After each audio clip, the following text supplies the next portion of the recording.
Nah, buat kalian nih pengguna Android, wajib banget nih nonton video ini sebelum kalian pindah ke iPhone.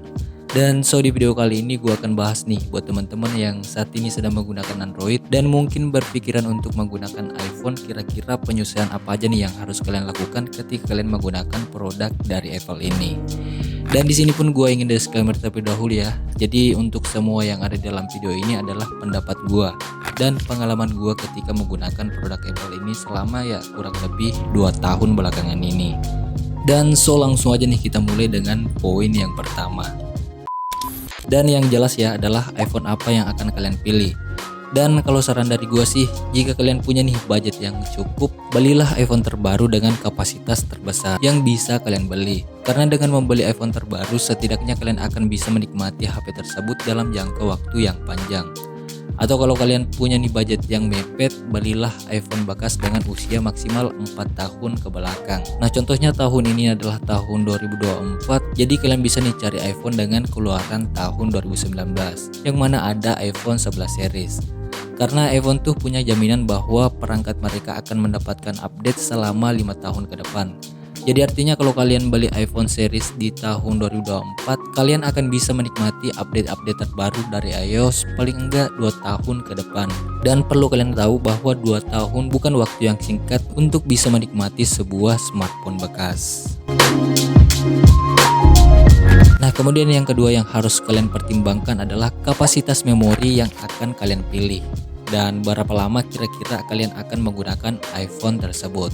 Nah, untuk masalah ini iPhone jelas kalah banyak ya dari smartphone Android yang menyediakan slot memori tambahan, bahkan udah support sampai dengan 1 TB. Nah, saat ini rata-rata kapasitas iPhone tuh yang paling rendah atau yang biasa disebut sebagai base model itu ada di 64 GB. Nah, coba kalian lihat handphone Android kalian saat ini. Memori yang udah kepake berapa banyak dan udah berapa tahun berjalan sih HP Android tersebut. Jadi kalian bisa nih hitung-hitung apakah iPhone dengan base model itu udah cukup buat kalian atau belum. Dan pertimbangkan juga bahwa iPhone itu menyimpan cache atau file sampah yang cukup sulit untuk dihapus. Dan ini pun kapasitasnya suka membengkak ya. Dan kalau kalian udah nemu jawabannya, baru kalian putuskan untuk membeli iPhone dengan kapasitas berapa. Atau ada opsi yang kedua nih untuk urusan memori. Kalau kalian punya budget yang benar-benar mepet dan hanya cukup untuk membeli iPhone dengan base model, kalian bisa pertimbangkan untuk berlangganan outlet atau penyimpanan digital milik dari Apple. Nah, secara default atau secara bawaan itu kalian akan mendapatkan nih 5 GB free untuk akun Apple ID. Tapi tentu ukuran itu ya nggak bakal cukup lah.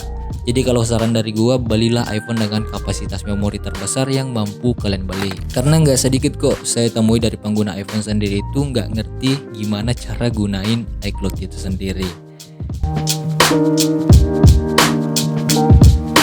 Nah, kemudian yang ketiga adalah aksesoris. Nah, ini nih buat kalian yang beli iPhone baru, udah wajib nih hukumnya sediakan sedikit uang untuk beli charger lagi. Begitu juga kalau kalian membeli iPhone X Inter yang rata-rata itu untuk aksesorisnya adalah barang-barang KW. Jadi gua nggak ngerekomendasikan nih ke kalian untuk menggunakan charger KW. Dan kalian nggak perlu nih beli charger ori yang harganya selangit itu. Nah, sediakan aja budget sekitar ya 150 sampai 200 ribuan aja. Kalian bisa dapetin charger dari brand pihak ketiga yang bagus-bagus kayak AT dan Anker. Dan untuk kabelnya sendiri ya pakai aja yang ada dari bawaan si iPhone-nya. Nah, kemudian untuk yang keempat dan yang paling penting di sini adalah ekosistem cuy. Nah, ini nih yang harus kalian pertimbangkan benar-benar. Nah, asumsi saya nih kalau kalian bukan pengguna iPhone, kemungkinan besar kalian juga bukan pengguna produk Apple lainnya kayak MacBook, iPad, AirPods, apalagi Apple Watch. Bener nggak? Nah, menggunakan iPhone itu akan lebih nikmat dan maksimal kalau kalian menggunakan ekosistem Apple juga. Karena gadget dari Apple itu bakal nyambung satu sama lain dengan sangat mudah cuy. Dan butuh beberapa penyesuaian ya jika kalian nggak nyebur langsung menggunakan ekosistem Apple. Nah, contohnya saja gue sendiri sih masih belum menggunakan ekosistem Apple. Nah, misalkan nih kalau kalian menggunakan laptop Windows, untuk pindah data dari iPhone ke laptop Windows itu adalah sebuah perkara duniawi cuy, yang mana gue cuma bisa pindahin foto-foto doang. Dan kalau dilihat file Explorer saat gue mau lihat fotonya, penyimpanan fotonya tuh bakal acak banget. Lalu solusi apa yang gue lakukan? Ya, salah satunya adalah dengan menggunakan aplikasi tambahan lagi di Windows yang agak sedikit ribet dan memakan waktu lagi. Atau cara lain lagi untuk pindahin, ya gue sering menggunakan Telegram cuy, dengan mengirim file lewat pesan. Dan perpindahan dokumen antar device dari iPhone ke Android, iPhone ke Windows dan sebaliknya cukup sering saya lakukan menggunakan metode ini. Dan karena inilah ya, pada akhirnya gua harus tetap menggunakan smartphone Android sebagai pendamping iPhone 2 demi alasan fleksibilitas cuy. Dan ya mungkin segini aja cuy untuk video kali ini. Semoga video ini bisa nih membantu kalian yang saat ini sedang mikir nih mau menggunakan iPhone atau enggak. Like video jika kalian suka. Thanks for watching. Always kreatif.